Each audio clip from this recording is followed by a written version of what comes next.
Things first with FS1 NBA analyst Jim Jackson. Jim, thanks for being with us. Players are scheduled to meet again this morning, and the NBA's Board of Governors also scheduled a special meeting for this morning. Lakers owner Jeannie Buss had this to say: "I was excited to see us play and hopefully close out our series tonight, but I stand behind our players today and always.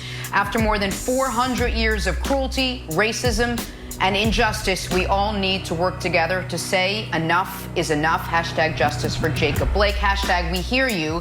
And the Shams News from late last night reporting that every team besides the Lakers and Clippers did indeed vote to keep playing the remainder of the playoffs. LeBron saying in the meeting he wants owners to step up more. So, Jim, let me start there. What was your reaction to report that LeBron James wants owners to be more involved, to take more action moving forward?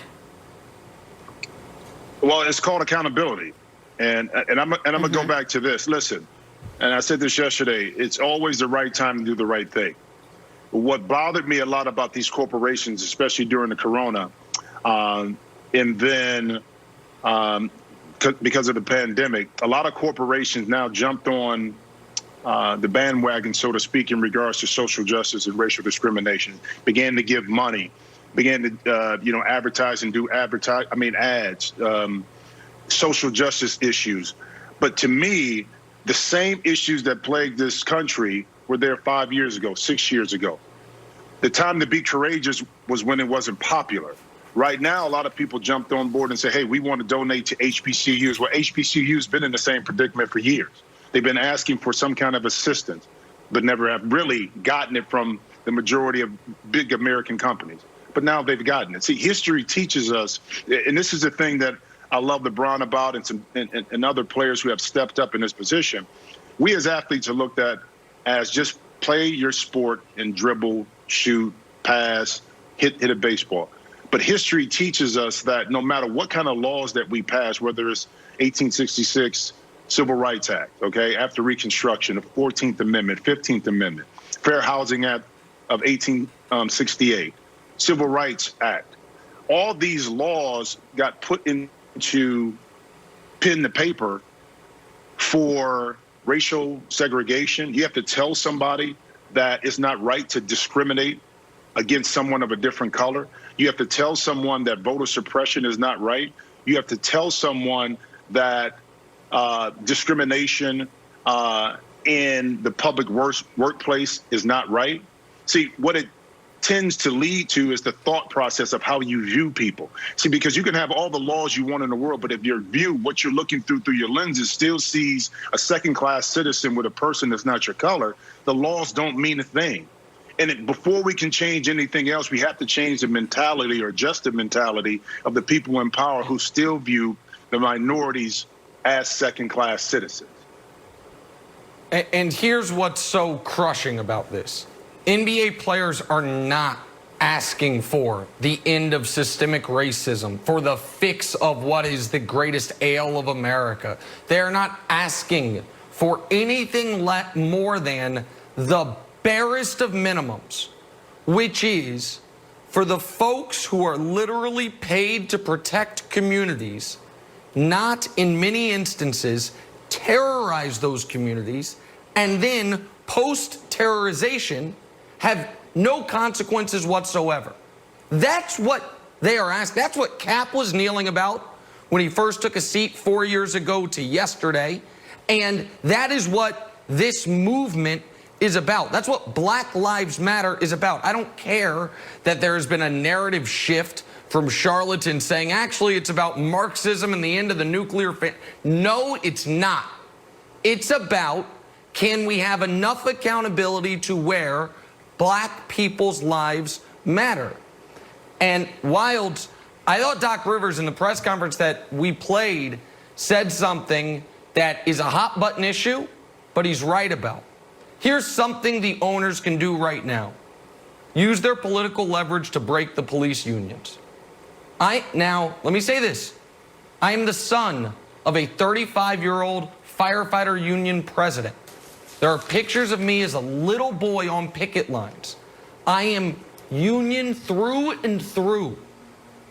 But there is a toxicity surrounding the power these police unions hold over the good cops, the local politicians, and the mayors of cities. And if you don't think a union can be broken, ask the air traffic controllers. It can be done if enough powerful people want it to be done. If you want actual police reform, that's where it starts. And Doc Rivers knows it, which is why he commented on it. And the players know that, listen, LeBron can do more than a vote, and guys can do individual things. But something like that takes the power brokers of the world, of which many are NBA owners, to actually get behind. And to me, I think that is what a lot of this is about, Wilds. So, Nick, that was well said. I was watching D-Ray yesterday on CNN, and that's exactly what he said. It was about repealing the Officer Bill of Rights, which happens in 20 states, that blocks a lot of accountability, and police unions that block accountability. Jimmy, I wanted to ask you a question. 1959, Elgin Baylor boycotted a game. 1961, Bill Russell and some of the Celtics boycotted a game. You played. That was before your time. Then you played, and now you've got literally a front row seat here. Can you put this moment in a historic perspective for us? You know, I can, because it's a boiling point. And if you look back to those turbulent times, especially the 60s, that a lot of confluence of things came together, which led to the boycott, you know, that you just mentioned, okay? Because America was in turmoil in regards to race relations. What we've seen over the last 15, 20 years in regards to race relations, you would think that it would have gotten better, but it's actually gotten kind of worse and more segregated in regards to the thought processes. Historical perspective, because one, the bubble was historical in itself in regards to the restart of the NBA season and the platform that it was on. Second, for the Milwaukee Bucks to initiate this boycott was, I thought, calculated, well calculated, and historical. And also the context with that too, the Milwaukee Bucks, and to your point, Nick, using the leverage of the owner, was able to have a conversation with the owners, who got in touch with the Attorney General of Wisconsin and also the District Attorney of Kenosha County, to address the issues of the shooting. And that's where having the ownership that have the power, that have the resource, that have the connections to be able to tap into those and have a deep conversation in regard to what needs to happen next. So historical, yes, in the context of what's going on. Where we go from here, I think, will add to that history with the actions of the players moving forward. Jim, I always think that we should pay homage to the people who came before us. As athletes, we always did that in the locker room. Man, thank you so much for paving the way, right? So you go back to 2016 when Colin Kaepernick took his first knee and really started the conversation around the second wave of the civil rights movement. So we got to say great job to Cap right now. The WNBA. There's so many players that's doing a phenomenal job. And we can possibly say they're the ones that are having the discussions more around social injustice. So WNBA, great job. Dom Smith. I mean, I felt so bad for the guy sitting there by himself taking the knee yesterday. And then after the game, you know, you're seeing his tears. Like, Dom Smith, man, stay strong. Naomi, she was the first person in tennis to actually say, I'm not playing. There's bigger issues. We have to show love to her. And then they wanted to follow saying, we're going to postpone everything. I say that to say this, the football, my football community, the precedent has been set. We've been saying enough is enough for years. And it's only been words, and you said this earlier, Jim. Now we're seeing the NBA finally put action to those words.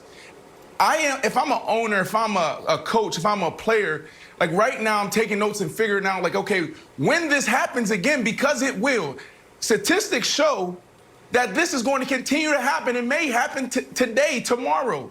What are we going to do in the football community? Now, I want to say, Roger Goodell, great job. Great job. Like, I don't know what the motives was and the intentions was in 2016, 2017. But where you've been the last 6 months, stay right there. We need more help. To the owners out there, Jerry Jones, where are you? There's 320 million Americans. 100 million are avid football fans. Phenomenal job by the NBA. But our platform, I would say, is even bigger. So we have 2 weeks to kick off. Get a plan in place.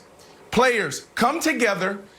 Don't be divided like we were in 2016. Do exactly what LeBron James, CP3, Paul George, and all these guys in Kawhi are doing now, it's the same message. It's the same voice. We have an opportunity to use our platform to do something even more amazing than you guys are already doing. So have a plan in place. All right, well, we saw actionable solidarity last night from the players. We will wait and see if we see it again tonight with the lineup. Jim Jackson, thanks so much for being with us. This story is far from over. We are going to take a break. Be safe, bro. Much more First Things First right after this.